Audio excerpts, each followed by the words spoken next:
ولنبلونكم بشيء من الخوف والجوع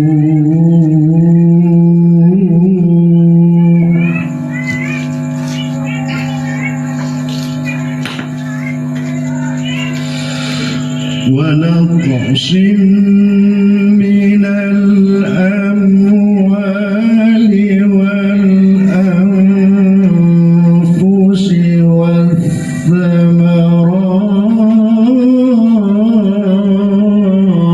والثمرات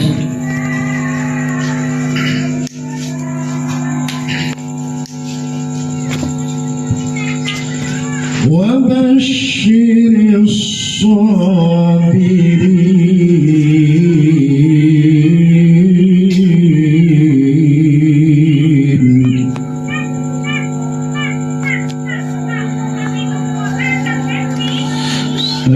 الذين إذا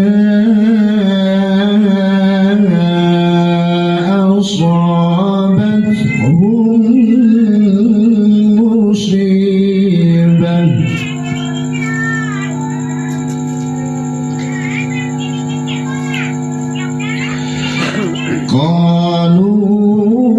قالوا إنا لله وإنا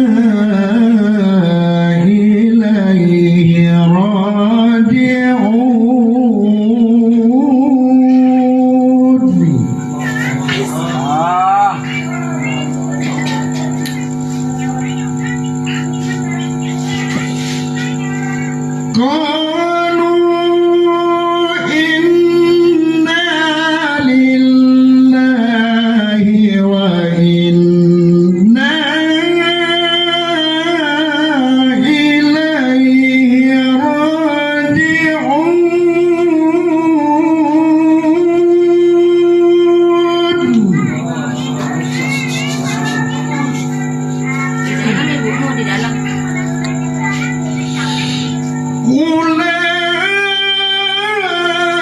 أولئك عليهم صلوات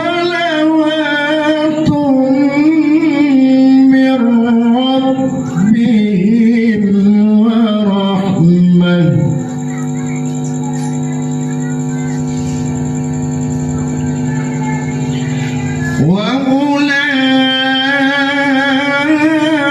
وأولئك هم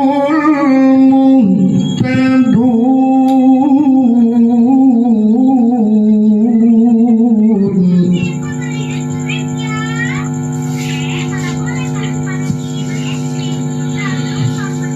إن الصفا والمروة من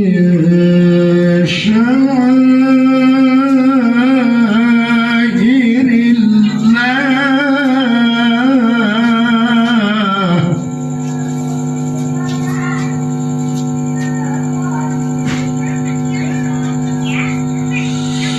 فمن حج البيت أو اعتمر فلا جناح عليه أن يطوف بهما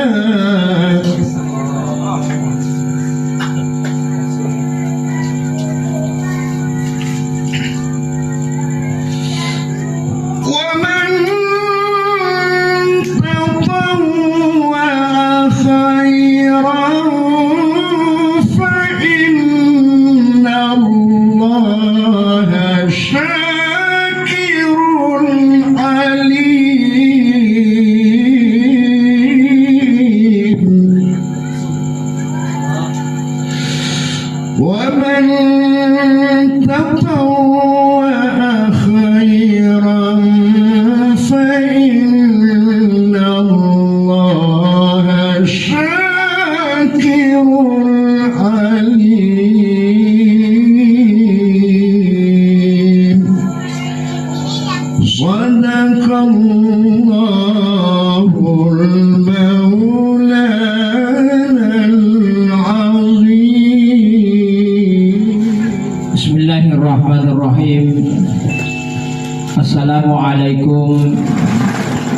warahmatullahi ta'ala wabarakatuh. Alhamdulillahi rabbil alamin, alladzi ja'ala syahra ramadan unsila fihi al-Qur'an hudan lin-nas wa bayyinatin minal huda wal furqan. Asyhadu an la ilaha illallah wa asyhadu anna Muhammadan abduhu wa rasuluhu la nabiyya ba'dahu. Allahumma salli wa sallim wa barik ala hatamil anbiya'i wal mursalin wa ala alihi wa ashabihi wa qarabatihi wa dzurriyyati ajma'in, amma ba'd. Yang saya hormati, saya muliakan anak guru Qari Nasional sekaligus sebagai Dewan Hakim Nasional Haji Jamaluddin Fande MSI. Yang saya hormati, saya muliakan tamu karena hadir Bapak dan Ibu serta anak-anakku sekalian yang tentunya kita cintai, kita banggakan, dan terkhusus untuk keluarga almarhum. Semoga kita semuanya yang hadir diberikan umur yang panjang, umur yang taat kepada Allah Subhanahu wa taala. Dilapangkan segala rezeki kita, segala hajat-hajat dan ikhtiar usaha kita senantiasa dilancarkan dan dikabulkan doa ijabah kita oleh Allah Subhanahu wa taala. Pertama-tama dan sangat paling utama, semata merusyukuri Allah taala dengan ucapan syukurillah ala bi ni'matillah. Nasawak di bumi, walaupun kita sudah beberapa kaifiat ibadah yang kita lakukan, termasuk seharian kita bersaum selaku ibadah pada siang hari, kemudian kita lanjutkan pada ibadah pada malam hari. Yang sebagaimana dalam bulan suci Ramadan ini semua ibadah yang kita lakukan 24 jam menurut hadis Rasul sallallahu alaihi wasallam, baik ibadah pada malam hari maupun ibadah siang hari, semuanya ghufirallahu ma taqaddama min dzambi, menggugurkan segala dosa-dosa kita. Kemudian ibadah malam yang kita lakukan pada malam hari ini semoga semuanya diterima oleh Allah Subhanahu wa taala. Kemudian tentunya andai tomalalab bi'lariballahu ta'ala, bahkan seluruh doa-doa hajat ikhtiar kita, usaha kita, pa'dai waraka'na, pa'dai rahmat pamasenawe Allah ta'ala, ketika kita tidak banyak menyebutkan salawat kepada Rasulullah sallallahu alaihi wasallam.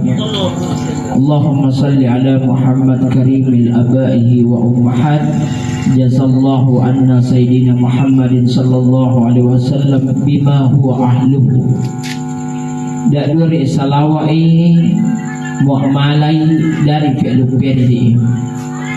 Salawat yang pertama, ya, jangan dicatat, jangan didengarkan, tapi masukkan ke dalam hatinya. Sebab mengapai kontak batin kita dengan Allah Subhanahu wa taala melalui cahaya nur Muhammad sallallahu alaihi wasallam yang dititipkan pada kalbu kita semua. Karena seandainya mu'nami kita tahu dengan kira-kira Allah taala boleh turidini karena kesempatan atau boleh turidini karena kekuatan, maka akan terbatas apa yang kita dapatkan. Karena mengapa kita merekengi, tapi karena kehadiran kita ini karena berkat dorongan hidayah pertolongan Allah Subhanahu wa taala, maka Allah yang semua akan mengurusi apa yang kita inginkan. Makanya di kehadiran kita di tempat ini dalam Tazkiratul Maut, ya, acara pada malam hari ini yang pertama orang tua kita almarhum Haji Rahman,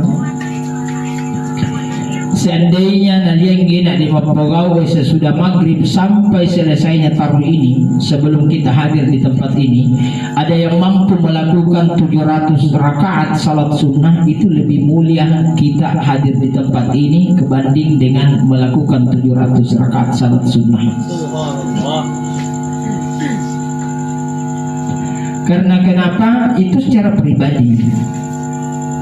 Sementara di sini jangankan kehadiran kita, setiap aktivitas, bahkan debu yang menempel pada baju kita, kain kita, bahkan pasir yang menempel pada kaki, itu akan menjadi saksi nanti di hari yaumil qiyamah. Makanya mauifu Allah Ta'ala, wala tahfu ma laysa laka bihi ilm. Janganlah engkau mengikuti sesuatu yang engkau tidak ketahui. Inna sam'ya wal absar wal fu'ad. Karena sesungguhnya pendengaran dan penglihatan, wal fu'ad, pada kalbu, kullu ulaika kana anhu mas'ula, semuanya akan dimintai pertanggungjawaban di hadapan Allah Subhanahu wa taala. Maka inilah yang kita senantiasa menghadirkan, karena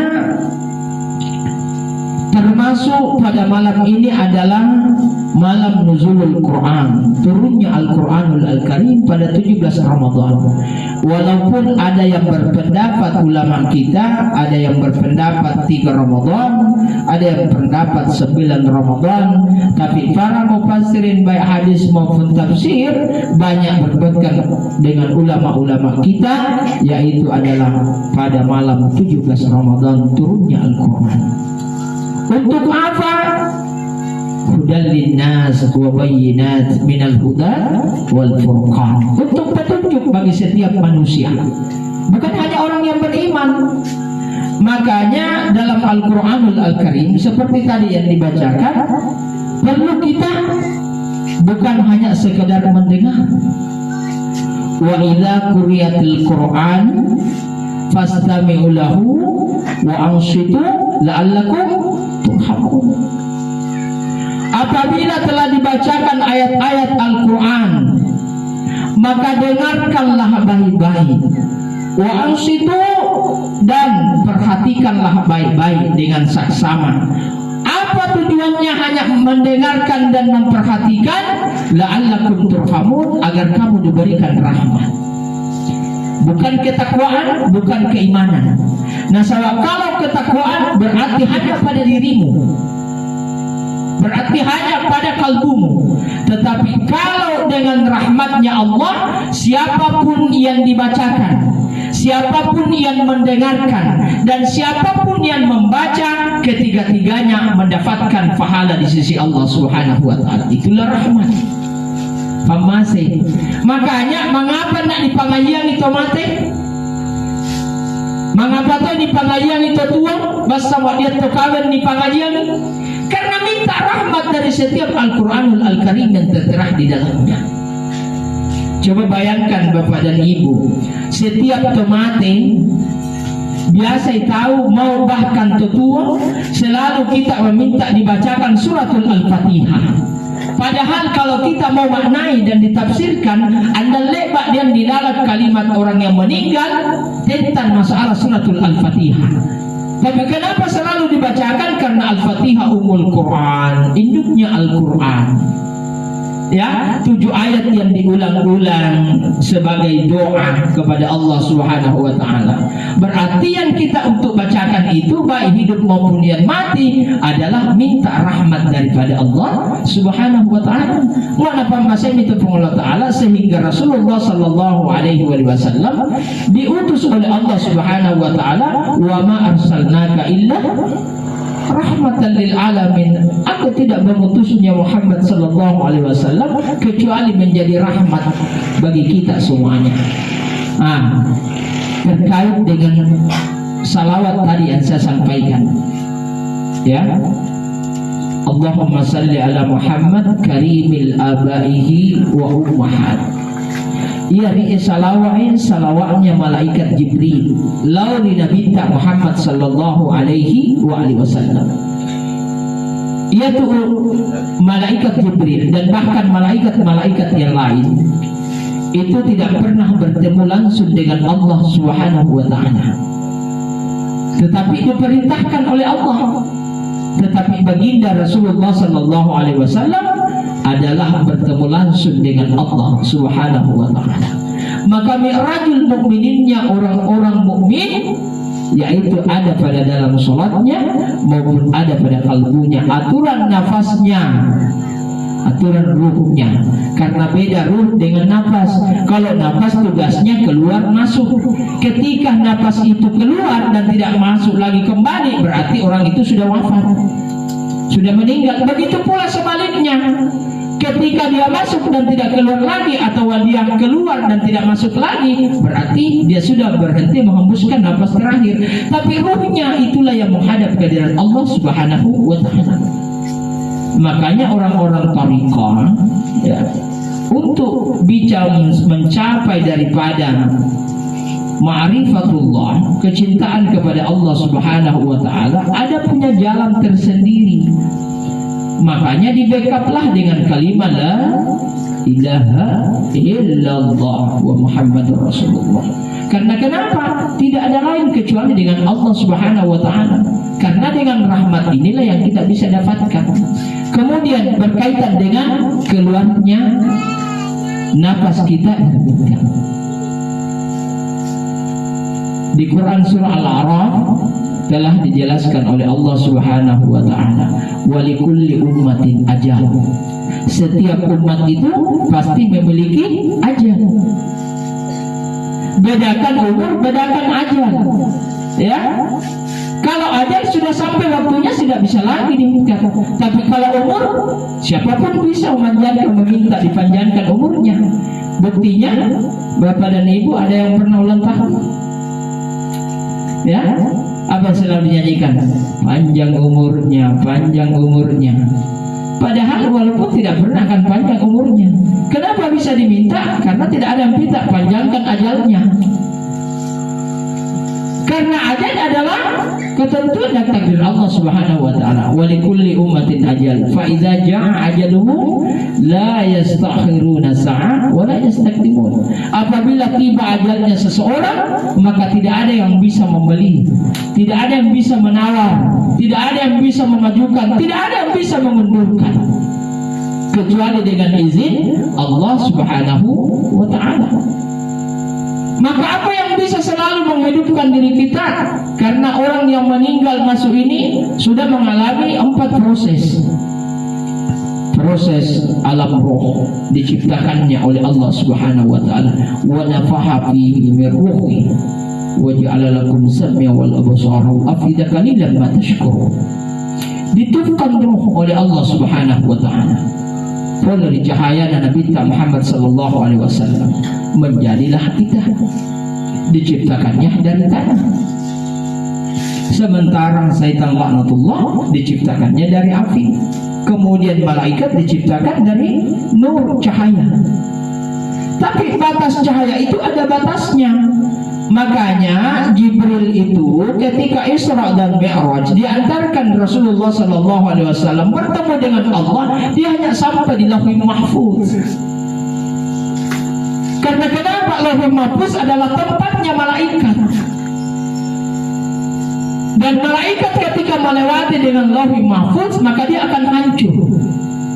Karena kenapa? Sudah tidak bersama lagi dengan zatnya. Karena dia hanya dibuat daripada cahaya.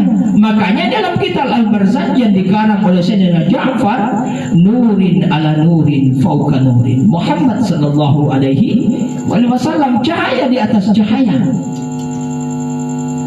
Makanya bisa bertemu langsung dengan Allah Subhanahu wa taala. Dan salah satunya yang diterima langsung oleh Rasulullah sallallahu alaihi wasallam di hadapan Allah tidak sama dengan yang lainnya. Ibadah puasa diterima di bumi melalui perantara malaikat Jibril. Al-Quranul Al-Karim juga diturunkan di bulan suci Ramadan, itu adalah melalui dengan perantara malaikat Jibril. Sabat maupun haji juga melalui perantara malaikat Jibril. Tapi ibadah sholat berhadapan langsung dengan Allah Subhanahu wa taala dengan baginda yang mulia Rasulullah sallallahu alaihi wasallam. Ma'wami putrinya Rasulullah. Ya Rasulullah, karena dia tidak panggil abahnya, dia tetap memanggil kepada yang apa yang disampaikan oleh Allah Subhanahu wa taala dengan kenabian dan rasulnya. Ya Rasulullah, sekiranya engkau mendahului kami atau kami yang mendahuluimu, apa yang engkau berikan kepada kami untuk bisa selalu mengenang dan kegembiraan selalu bersamamu.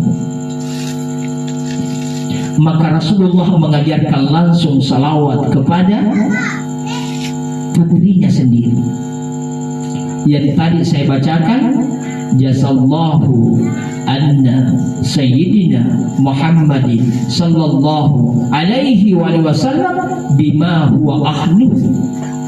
Itu yang kita baca, inai membaca di tadi bonge maupun pisan dina wacan, maka dicatatkan malaikat oleh Allah Subhanahu wa taala 1000 kalimat. Kalau dibaca di waktu pagi, maka juga pun 1000 pagi yang dicatatkan. Ya, itulah salawat yang diberikan olehnya. Makanya orang-orang ma'rifat, orang-orang tarikat, dia senantiasa mendahului dengan harapannya kepada Allah Subhanahu wa taala, bersandarkan dengan kehendak Allah melalui baginda Rasul sallallahu alaihi wasallam. Ilahi Rabbi anta maghlubi wa ridhaka maghlubi, a'tini muhabbatika wa ma'rifatika. Karena hanya dengan kecintaannya itu yang dia bisa memberikan dengan kalbunya. Dan apa yang diperintahkan dan diperiksa di awal daripada fasenya yang keempat ini, al-marhum, maupun kita semuanya, dari alam ruh, kemudian alam rahim, kemudian alam syahada, berapa umur yang ia nikmati sepanjang dia di permukaan bumi, kemudian masuk ke alamul barsyah. Al-awwal ilahi zabu yawmal qiyamah sholat. Yang pertama ditanyakan di alam barzah nanti adalah sholat. Faman saluhat alaiha kullu, apabila baik salatnya maka semua amal ibadahnya diterima oleh Allah Subhanahu wa taala. Ketika tidak baik, faman fasadat alaiha kullu, semuanya tidak akan diterima. Kenapa? Karena kontraksi daripada salat adalah berkaitan dengan fu'ad, kalbu. Dan sesuai yang tadi yang disampaikan oleh Allah Subhanahu wa taala, kullu ulaika kana anhu mas'ula, semuanya akan diminta pertanggungjawaban di hadapan Allah Subhanahu wa taala. Jamaah Tazkiratul Maut yang dimuliakan oleh Allah Subhanahu wa taala, tanpa terasa jam 22:11. Ya. Mungkin kelelahan kita sudah cukup untuk pada malam hari ini. Karena kita sudah selesai saum, kemudian kita masuk lagi dengan ibadah sholat maghrib antara isya. Siapa yang melakukan ibadah pada malam hari dengan ibadah sholat maghrib sampai isya, maka dia bagaikan ibadah separuh malam. Lanjutkan ibadah isya sampai masuk waktu sahar atau waktu fajar, sama dengan semalam suntuk. Maka kehadiran kita di sini, sampainya kita di rumah, mungkin membuat lagi untuk makan atau ngopi atau bagaimana. Setelah itu bangun kita dari tidur, kemudian lakukan sholat tahajud qiyamul lail, bisa tilawah sebelum masuk sahar, maka manfaatkan itu semua. Saya kasih untuk yang terakhir. Ada yang puasa di sini dia merasa lapar? Ada? Banyak ya. Ada yang puasa dia merasa haus? Hah? Banyak. Ya. Ada juga yang puasa tidak lapar, tidak haus, tapi sesudah berbuka madorot nyawana, sehingga dia tidak pergi sholat tarawih. Karena kenapa? Tidak enak perasaannya. Anda tuh ya tambahi, Anda tuh memarang, tapi mau pulang mau buka apa nama malu surting sadi. Ada yang begitu? Makanya amalkan ini. Ya. Pertama, sebelum kita makan sahur, ya. Ibu-ibu jam berapa makan sahur? 3:30. Jam 4. Nah, itu bukan makan sahur, itu makan malam.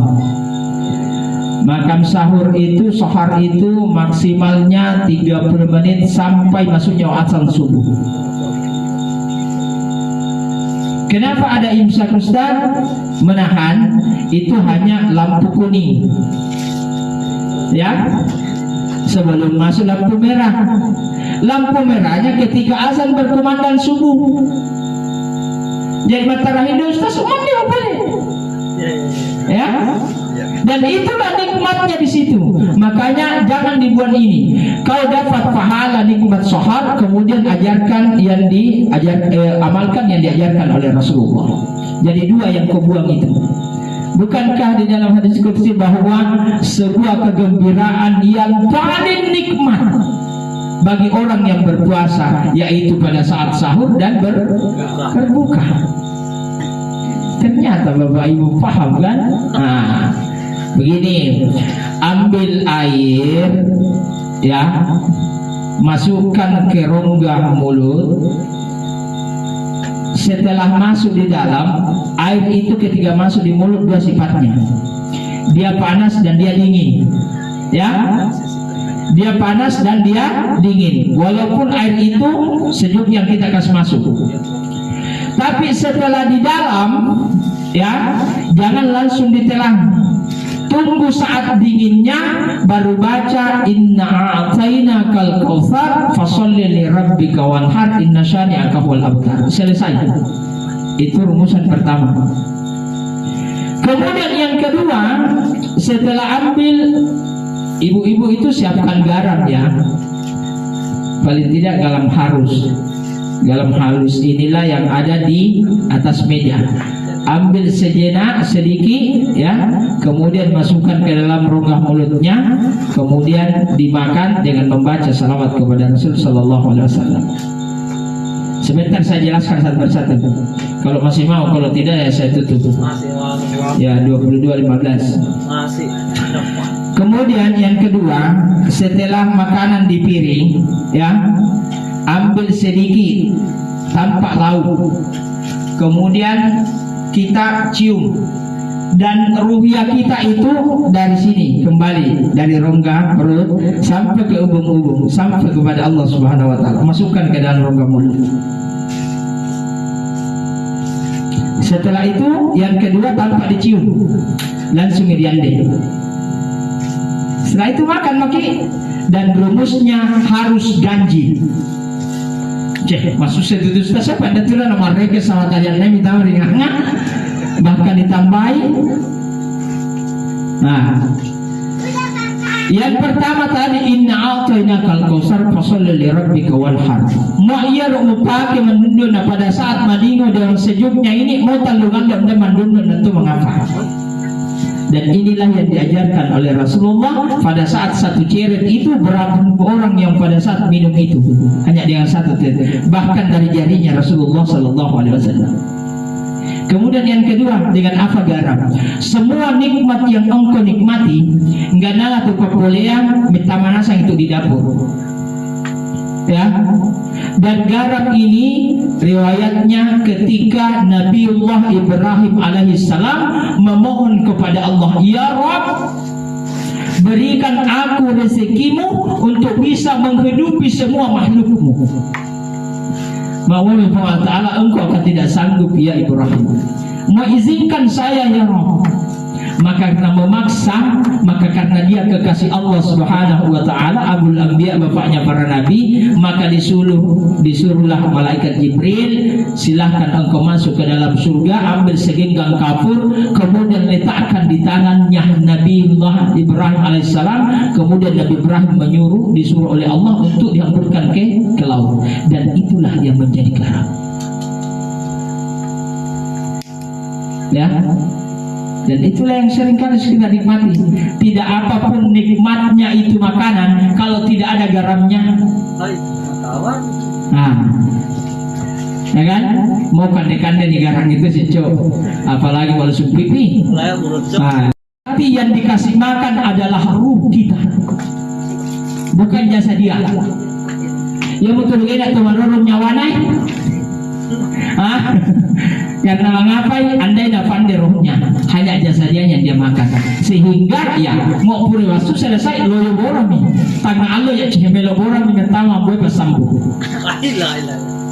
ya. Kemudian yang tadi, yang terakhir itu adalah untuk jasa dia kita, tampak dia yang itu. Kalau yang ketiga-tiganya yang kita bisa memberikan, maka insya Allah kita selalu merasa lega, merasa kenyang berapa ini. Karena kenapa? Bukan jasa dia yang kita kasih makan, tetapi ruh kita yang menghadap ke Allah Subhanahu Wa Taala. Ya. Kemudian yang terakhir, bagaimana kalau ganjil Ustaz? Ada itu timadi rekengo sunnahnya Rasulullah Sallallahu Alaihi Wasallam dengan memakan 3 biji kurma, apapun mereknya. Kalau ajwa ya mahal ya, kalau khalas ya bagi penjual kurma silakan. Itu ambil 3 biji kurma, kemudian 1, 2, 3 kan ganjil.